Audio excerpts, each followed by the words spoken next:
저는 얼마 전 파혼한 20대 후반 서울 사는 직장인 여성입니다. 1년 정도 사귄 결혼할 남자와 호텔 예식장까지 예약했는데 상견례 앞두고 파혼했네요. 예비 신부가 준 선물 하나 때문에 말이죠. 그 일 아니었으면 저는 지금쯤 예정대로 결혼을 진행하고 있을 거고 사람들한테 청첩장 다 나눠주고 난 후에는 사람들 이목 때문에 어쩌면 이러지도 저러지도 못한 채로 울고 있을지도 몰라요. 차라리 그 정도 진행됐을 때 끝낸 게 천만다행이라고 생각합니다. 그런 미친 집안에 제가 시집가게 될 거라는 걸 상상만 해도 소름이 끼치니까요. 전 남친은 공기업 다니는 엘리트였습니다.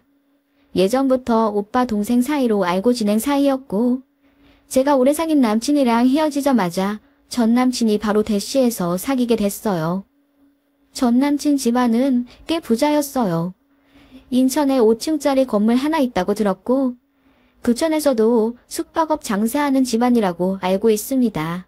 현금이 많은 집안이라 2000년 후반쯤 부동산 폭락했을 때 강남에 있는 싸게 나온 아파트들을 서너 채 사들였대요. 그렇게 또 몇십억 벌고 아무튼 이래저래 수완이 좋은 집안 같더라고요. 그런 사람이 저 좋다고 들이대니 결혼 정년기에 홀랑 넘어갈만 했던 것 같아요.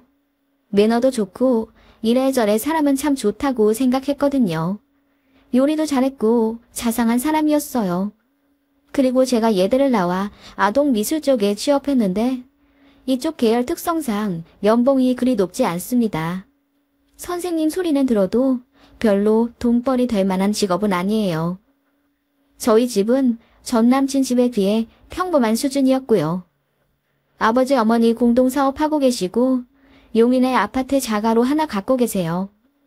저랑 제 남동생 뒷바라지 해주시느라 고생하셨고 저는 저희 부모님이 늘 자랑스러웠습니다. 전 남친은 저한테 거의 올인하다시피 했어요. 진짜 지극정성으로 잘해주었고 저도 그런 모습에 흠뻑 빠졌던 것 같아요. 결혼하고 싶다고 사귀는 내내 노래를 부르더라고요. 자기야, 우리 엄마가 자기 보면 정말 좋아할 거야. 이렇게 예쁘고 참한 며느리 어디서 데리고 왔냐고 하면서. 내 얘기를 집에다 해드렸어? 응, 당연하지. 뭐라고 하시는데? 내가 좋다 하는 여자면 언제든지 오케이라고 하셨거든. 예전부터 그러셨어. 그리고 자기도 나랑 오래 알고 지낸 사이니까 알잖아. 내가 그동안 여자친구가 없었던 건 아니지만 자기처럼 결혼하고 싶어한 여자는 한 명도 없었다는 거.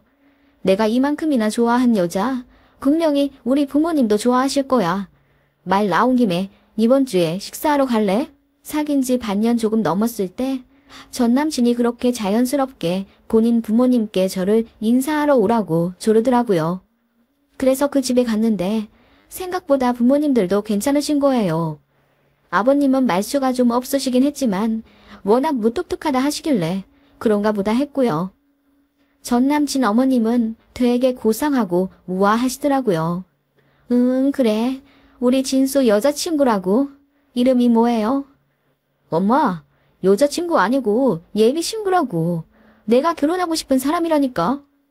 아, 네. 저는 김은하라고 합니다. 초대해 주셔서 감사합니다, 어머님. 어머님이래. 나 벌써 시어머니 된 거야. 하시면서 웃으시더라고요. 솔직히 무슨 호칭을 해야 할지 모르겠더군요. 그래서 어머님이라고 불러드렸더니 쑥스럽다고 하시면서 마구 웃으시더라고요. 그런데 그게 좋아서 웃은 게 아니시더군요. 반전 이야기는 더 뒤에 가서 하겠습니다. 그날 첫 인사자리라 뭐라도 드려야 할 것 같아서 꽃다발을 가져갔습니다. 그랬더니 전 남친 어머니가 고맙다 하시며 받아주시더라고요. 그런데 받고 나서 그냥 구석에 처박아 두다시피 하는 게 보였어요. 뭐 식사 준비하느라 분주해서 그러셨나 보다 했는데 이것도 이유가 있더라고요. 아무튼 어머님은 거의 한정식 코스 요리처럼 음식을 만들어 주셨어요. 진짜 과분하다 싶을 만큼 잘 얻어먹어서 저도 너무 감사하더라고요. 그래서 연신 웃음꽃 만개하며 식사 자리에 앉아 있었죠. 전 남친 엄마가 저희 집 호구조사를 시작하시더라고요. 그래서 저희 집 사업하시는 거랑 제 남동생 약대 간 거, 그리고 제 비전에 대해 간략하게 설명을 해드렸어요. 그랬더니 표정이 좀 묘하시더라고요. 웃는 것도 아니고 인상을 찌푸린 것도 아니고 뭔가 마음에 안 드시는 것 같긴 한데 아들이 하도 옆에서 잘 봐달라 보채니 억지로 웃으시는 것 같기도 하고 그랬습니다. 어쨌든 첫 식사는 그렇게 끝났고 전 남친은 설레발 치면서 이제 제가 자기네 가족 다 된 거라고 기뻐 죽으려고 하더라고요. 전 남친은 그 식사를 한 2주 뒤에 저에게 정식 프로포즈를 했습니다. 명품 다이아 반지를 내밀면서 올해가 가기 전에 꼭 식을 올리고 싶다고 하더군요.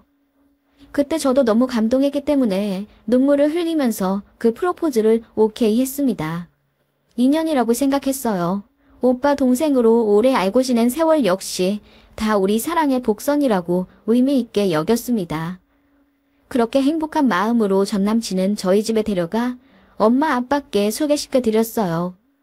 전 남친이 되게 깍듯하고 또 어른들께 싹싹하게 구는 사람이라 저희 부모님도 참 좋아하시더라고요.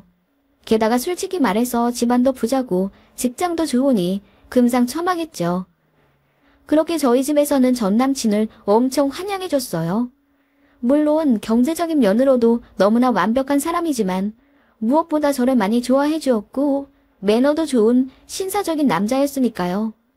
다만 엄마가 걱정하시더라고요. 그 집이 그렇게나 부자라면서 그런데 우리 같은 평범한 집이랑 사돈으로 엮이고 싶어 하실까? 물론 엄마 눈에는 우리 딸이 최고지만 엄마 아빠가 평범해서. 저번에 만나 뵀을 때 내가 얘기 다 했어. 별 말씀 안 하시던걸? 그리고 인상이 좋으셨어. 말투도 온화하시고. 엄마가 걱정할 만한 그런 일은 일어나지 않을 거야. 저도 그렇게 말은 했지만 솔직히 내심 걱정이 되는 건 사실이었어요. 저희 집은 최대한 이도훈자돈 끌어모아서 1억에서 1억 5천 정도 저에게 해주실 수 있다고 하셨고 그 안에서 예물예단 전부 해결해야 한다고 하셨습니다. 저는 모아둔 돈이 3천만 원 정도 있었고요. 그래서 남친에게 얘기를 했더니 그냥 몸만 오면 된다면서 큰 소리를 뻥뻥 치더라고요. 그래도 어떻게 결혼하는데 아무것도 안 해. 오빠 내가 잘 살긴 하지만 나도 성의를 보여야지. 우리 집이 아예 없는 것도 아닌데. 됐어. 우리 엄마가 강남에 집 하나 해준다고 했어. 지금 전세 주고 있는데 그 집들 중에 나 하나 준다고 했으니까 걱정 마. 그리고 가정가부도 우리가 다 할게. 너는 걱정 안 해도 돼. 아니 오빠, 그래도 어떻게 그래. 그럼 내가 가진 돈이라도 다 보탤게. 됐다니까.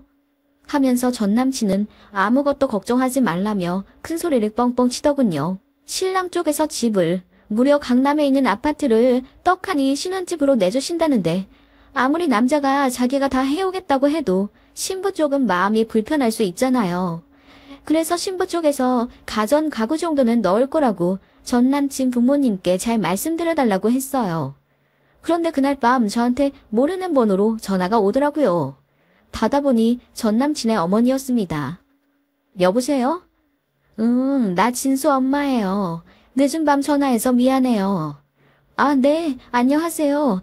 아닙니다. 혹시 무슨 일 있으신가요? 그게 아니라 내일 나 좀 봤으면 하는데 점심이 좋아요? 저녁이 좋아요? 아, 내일이요? 내일은 사실 제가 오후 8시까지 강의가 있어서. 강의? 그 애들 가르친다는 그거? 한 달에 200만 원 번다면서 그게 그렇게 나보다 중요한 일이에요? 나는 결혼할 사람 엄마인데. 네? 그게 무슨... 농담이지. 그래서 내일은 안 된다는 건가? 아, 점심시간은 될 것 같긴 한데요. 그럼 장소를... 내가 그쪽으로 갈게. 식당은 뭐 알아서 예약을 해줄래요? 그럼 내일 봐요. 그렇게 본인 할 말만 하고 끊어버리는 전 남친 엄마와의 통화에 저는 어안이 벙벙했어요. 무슨 일이길래 그렇게 갑자기 약속을 잡자고 한 건지. 게다가 통화 내용이 은근히 기분이 나빴어요. 200만 원 벌면 직업이 아닌 건가요? 예비 시어머니보다 더 중요한 게 어딨냐는 그 말투에 마음이 복잡해지더라고요. 그래서 남친에게 전화를 걸었는데 안 받더라고요. 그렇게 찝찝한 마음으로 다음 날을 맞이했는데 전 남친은 본인 엄마가 저한테 연락했는지도 모르더라고요. 그냥 예비 며느리랑 식사 한번 하고 싶은가 보지. 자기 회사 근처로 간다는데 점심이나 맛있는 거 사달라고 해, 우리 엄마한테. 그러길래 일단 알겠다고는 했는데 가슴이 왠지 모르게 무거워졌습니다. 그렇게 점심시간이 되었고 저는 일식당 예약해서 예비신모에게 알려드렸어요. 그렇게 만나 뵈었는데 처음 만났을 때랑 다르게 얼굴에 웃음기가 하나도 없으시더라고요. 그 모습에 솔직히 좀 무섭기까지 했고요. 전 남친 엄마, 그러니까 예비신모가 이러더군요. 아니, 우리 아들한테 얘기를 듣자 하니 솔직히 복장이 좀 터져야지. 네? 그게 무슨 말씀이세요? 다전 가구로 해오겠다고 했다면서? 아, 네. 집 마련해 주시는 거에 비하면 너무 약소하지만 저도 할 수 있는 데까진 보태고 싶어서요. 어머님 혹시 언짢으신 부분이 있으세요? 무슨 대단한 가정가부로 해오려고 그러나 내가 궁금해서. 네? 아니, 우리가 몸만 오라고 했는데 왜 굳이 아득바득 뭘 해오려고 해? 그래도 이 정도는 했다. 나중에 큰 소리 지르고 그런 건가? 내가 진수한테 해주는 강남 아파트 그거 시세가 얼마인지 알아요? 그게 19억이야. 아무리 좋은 가정가구 해야봤자 그 집 사정에 몇 천만 원 정도밖에 안 될 텐데 그 얼마 되지도 않는 성의로 좀 비벼보겠다는 건가? 예비 시모의 논리는 이러했습니다. 몸만 오라는 자기네 말을 무시하고 가전가구로 해오겠다는 신부 쪽 태도가 너무 어이가 없다는 겁니다. 반에 반도 안 되는 돈으로 무슨 성의를 보였다고 큰소리 치려고 그러냐면서 저와 저희 부모님이 무슨 안 좋은 의도가 있는 것 마냥 모함을 하시더라고요. 그것도 아주 우아한 목소리로 말이에요. 어머님, 그게 아니라요. 저도 신혼집부터 강남 아파트에서 살게 해주신 것에 대해 너무 감사하고 또 제 분에 넘친다고 생각해요. 저희가 진수씨네 비해서 평범한 사실이니까 그래도 할 수 있는 만큼은 저희도 성의를 보이고 싶어서 무슨 마음인지는 나도 알겠는데 하면서 말을 딱 끊으시더니 한숨을 쉬시더라고요. 어차피 해와봤자 별로 티도 안 나는데 굳이 쓰지 마시고 부모님 노후에 쓰시라고 해요.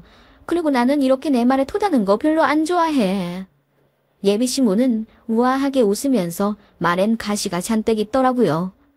저도 모르게 움츠러들었고 저는 정말 집에 가고 싶었습니다. 예비신부는 그 말 하려고 저랑 식사하자고 한 거라면서 편하게 먹으라고 하시더라고요. 그런데 진짜 체할 것 같은 기분에 소화도 안 되더군요. 그러더니 제가 하는 일이 힘들다고 들었는데 결혼하면 당연히 일 관둘 거 뭐하러 이러고 있냐면서 점심 먹고 회사 복귀하지 말고 그냥 집에 가자고 하시더라고요. 너무 놀라서 제가 네? 아니 지금 당장 사표를 내라니요. 어머님, 저 결혼하고도 이 일 계속하고 싶어요. 결혼하고도 일을 하라고 진수씨가 저 응원해준댔어요. 라고 했더니 또 한숨을 깊게 쉬시더라고요. 화를 참는다는 듯이요. 내가 내 말에 토다는 거 별로 안 좋아한다고 말했을 텐데 우리 은하씨는 많이 배우고 고쳐야겠다 하시면서 일어나시더군요.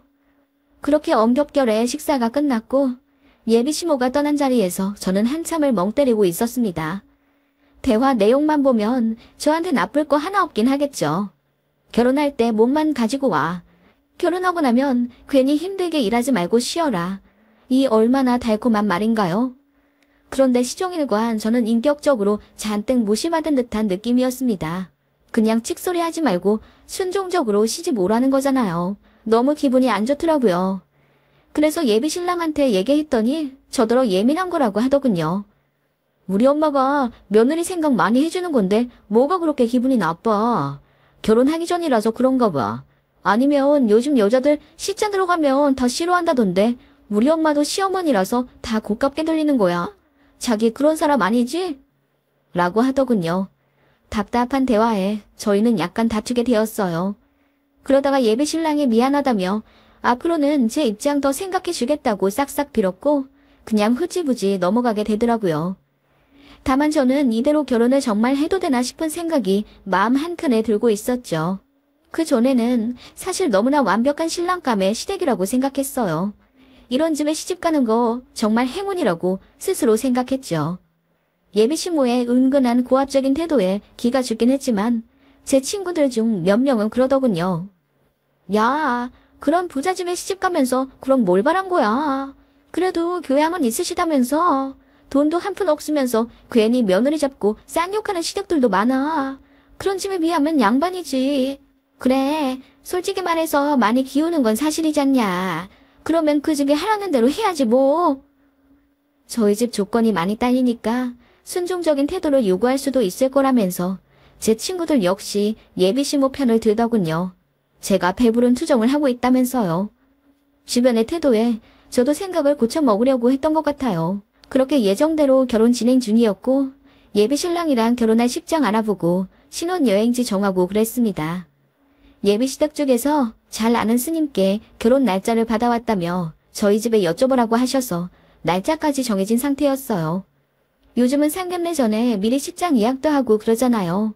어머님은 호텔식을 하고 싶다고 하셨기에 원하는 날짜에 식 올리려고 미리 예약까지 했습니다. 예비신랑은 이제 정말 제가 자기 여자가 되기 직전이라면서 설레어 했어요. 저는 예비시댁이 걱정이 되긴 했지만 저 역시 새롭게 펼쳐질 제 삶에 기대가 되면서 행복해했습니다. 그렇게 상견례 날짜도 정해졌고 예비신랑이랑 그날 입을 옷도 쇼핑했습니다. 그런데 예비신부가 상견례 전에 저 좀 잠깐 보자고 하시더군요.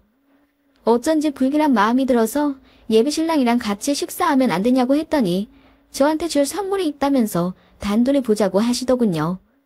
조금 긴장된 마음으로 약속 장소에 나갔죠. 예비신부가 환하게 웃으면서 저를 맞아주시더라고요. 분명 초반에는 분위기 좋았습니다.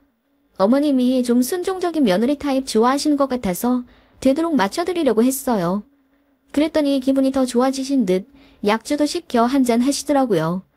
시기가 오르면서 어머님은 약간 말투나 태도가 풀어지셨고 점점 걸걸해지시더라고요. 그러더니 갑자기 생각이 났다면서 저한테 선물을 주시더라고요. 내가 선물 준다고 했잖아. 한번 열어봐. 라고 하시길래 저는 이게 뭔가 받았습니다. 가로로 긴 선물 박스였는데 크기에 비해 매우 가벼웠어요. 그걸 낑낑대며 열자마자 저는 순간 제가 술이 취해서 잘못 본 건 줄 알았습니다. 다시 봐도 믿겨지지 않을 물건이 선물 상자에 들어있더군요. 어머님, 이게 뭐예요? 아, 뭐긴 뭐야. 우리 예미 며느리 선물이지. 네? 이게 선물이라고요? 저는 기함하고 말았습니다. 어머님이 제게 주신 것은 변기 닦는 소리였어요. 이런 걸 왜 곱게 포장까지 해서 주신 건지 저는 순간 소름이 오소소 돋고 말았습니다. 제가 넉나간 표정으로 예비신부를 보는데 이러시더군요. 그거 일본산이야. 내가 지난주에 일본 여행 갔었잖아. 거기 갔다가 괜찮아 보여서 산 거야. 일본이 청소도구 기가 막히게 잘 만드는 거 알고 있지? 우리나라 다이소 같은 데서는 구경도 못할 질 좋은 거니까 꼭 아껴 써라. 결혼하면 네가 쓸 건데. 라고 하시더라고요. 이걸 받으면서 어떤 표정을 지어야 하나 순간 고민이 되더라고요. 제가 아무 말 못하고 있자 예비신부가 불쾌하다는 듯 아니 준 사람 앞에서 민망하게 표정이 그게 뭐야? 어린이 주는데 감사합니다 라고 인사도 안 하니? 라고 하시길래 제가 기어 들어가는 목소리로 감사하다고는 말씀드렸어요. 그런데 아무리 생각해도 어이가 없는 거예요. 어머님, 주신 건 감사한데 변기 소리 선물이라니 좀 당황스러워요. 당황스럽긴? 그럼 내가 무슨 다이아 반지라도 줄 거라 생각했니? 강남 아파트까지 떡하니 살게 될 거면서 뭘 봐라. 변기솔, 수세미, 걸레. 앞으로는 너한테 이런 것만 줄 거다. 라고 하시더군요. 너무 기분이 나쁘더라고요. 어머님, 제가 다이소에서 사면 되는데요. 안 주셔도 돼요. 라고 했더니 갑자기 저한테 물을 끼얹으시더라고요. 순간 너무 놀라고 차가워서 정신이 혼미해지더라고요. 내가 내 말에 토다는 거 싫다고 했지. 내가 왜 이런 거 줬겠니? 너 그 하등 쓸데없는 일 관두고 집에서 살림이나 하라고 주는 거야. 시어머니 될 사람이 주는 물건, 말은 단 하나도 허투루 듣지 말고 귀담아 듣고 받아야 하는 거다. 어머님, 저 결혼하고도 일 계속한다고 말씀드렸는데요. 말도 안 되는 소리 하고 앉아있다. 너 일하면 집안 이름 누가 아니? 우리 집이 부자라고 가사 도우미 붙여줄 거라 생각하나 본데 오산이다. 나 지금까지 집에 파출부 한 번 안 들이고 살림 내가 다 뿌렸어. 우리 집안 돈도 내가 다 불려가면서 집안일까지 다 했단 말이야. 결혼하면 당연히 여자가 집안 살림 다 하는 거다. 어머님, 저는 그리고 이제 우리 가족 된다니 하는 말인데 너 교양 좀 키워야겠더라. 어디 어른한테 함부로 전화를 가지고 와. 내 생명을 끊겠다는 거야. 네? 그게 무슨 말씀이세요?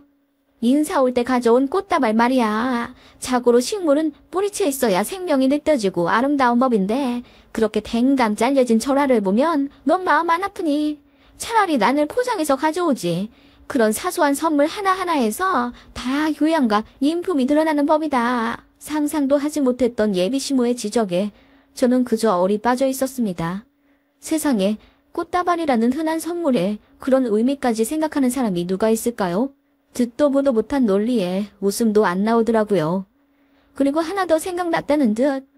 그리고 다짜고짜 첫 인사자리에서 어머님이라니. 어디 며느리 자리 맡겨놓은 사람 마냥 그게 무슨 호칭이니. 이래저래 마음에 안 드는 거 투성이지만 그래도 우리 아들이 좋다니 내가 어쩔 도리가 없더라. 이왕 우리 식구 되는 거 이제부터라도 정신 똑바로 차리고 나한테 잘 배워라. 내 말 들어서 나쁠 거 없어. 우리 집 잘 된 것도 다 내 말대로 해서 복이 들어온 거다. 그렇게 예비신모는 제가 알아듣지 못할 말로 한참을 설교하더니 먼저 일어나야겠다고 하시더군요. 아, 저더러 일주일 내로 꼭 사표 내라고 신신당부의 말씀과 함께요. 저는 이대로 예비신모를 보내면 두고두고 후회할 것 같다는 생각이 들었습니다. 내가 뭘 잘못했길래 변기소를 선물 받고 물까지 끼얹어 맞으면서 혼나야 하는 건지 이해가 안 되더군요. 그리고 이런 수모를 당하면서까지 결혼하려 했던 제 자신이 혐오스러웠고 저를 키워줬던 저희 부모님께 너무 죄송한 마음이 들었습니다.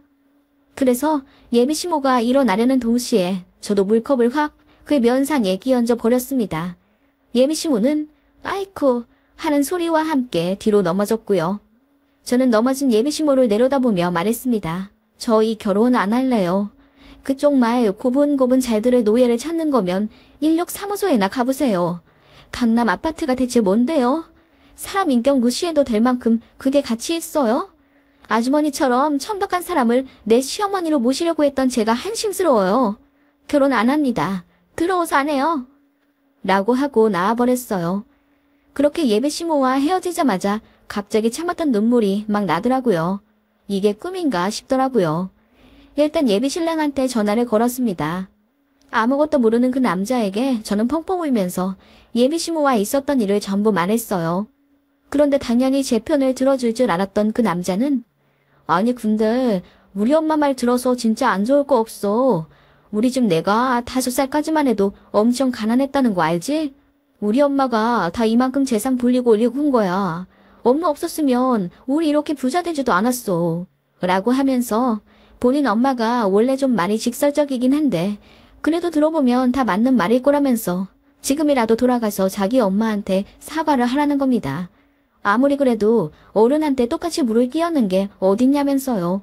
모전자전 똑같은 또라이들이라고 욕하면서 다신 연락하지 말라고 하고 헤어졌습니다. 어이가 없더군요. 집에다가는 얘기 안 했어요. 딸이 그런 수모를 당한 사실을 자세히 알리고 싶지가 않았어요. 그냥 성격 안 맞는 것 같아서 파혼했다고까지만 얘기했습니다. 제가 속상해하는 거 아시고는 부모님도 더 캐묻지 않고 위로해 주시더라고요. 예비시모는 그 이후로 저한테 파혼은 하더라도 호텔 위약금은 저더러 물라고 난리를 치더라고요. 그런 개소리에 일일이 반응하고 싶지도 않았는데 도가 지나치더군요. 그래서 전 남친한테 말했죠. 니네 엄마 한 번만 더 사람 귀찮게 헛소리하면 예비 며느리한테 선물이랍시고 변기소 준 거 내가 니네 동네에 다 소문 낼 거라고 했더니 그 이후로 둘한테 다 연락 안 오고 잠잠하네요. 정말 황당 그 자체입니다. 알고 보니 마마보이였던 전 남친도 어이없고요. 어떻게 남의 집 귀한 딸한테 변기소를 선물로 주죠? 그런 집에 시집 갔다가는 매일매일 폭언 듣고 노예처럼 불임당하다가 제 명예 못 살지 않을까 싶네요.